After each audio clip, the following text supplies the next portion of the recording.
Alors aujourd'hui, l'ONU demande l'ouverture d'une enquête sur les circonstances de la mort de Kadhafi hier à Sirte. On retrouve Jean-Bernard Cadier, le correspondant de BFM TV aux États-Unis. Jean-Bernard, le Haut Commissariat aux droits de l'homme, trouve inquiétantes les vidéos diffusées depuis hier.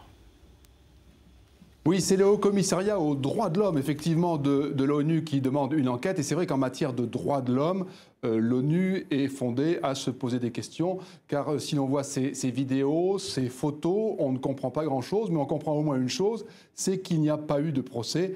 Et en matière de droits de l'homme, les principes de l'ONU commandent que tout homme a droit à un procès équitable. Ces photos et ces vidéos, d'un point de vue de la communauté internationale, posent aussi des questions plus politiques. Parce que la façon dont on se débarrasse d'un dictateur, c'est la façon dont on tourne la page de 40 ans d'histoire. Et la façon dont on tourne la page du chapitre précédent, c'est aussi un peu déjà la façon dont on ouvre la page, dont on ouvre le nouveau chapitre. Et si l'on en croit ces vidéos, tout ça se passe dans la confusion et la violence, ce qui n'est pas forcément bon signe. Et puis, il reste aussi des questions sur le rôle de l'OTAN. On nous a dit hier que c'était un avion français qui avait bombardé le convoi, qui avait arrêté le convoi. On nous a dit ensuite qu'un missile américain avait été tiré par un drone Predator.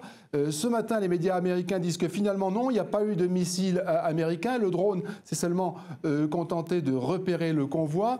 Et les médias américains disent aussi que c'est même pas sûr que les avions de l'OTAN ont bombardé le convoi en question, le convoi de Kadhafi. Donc vous le voyez, il reste encore beaucoup de points d'interrogation.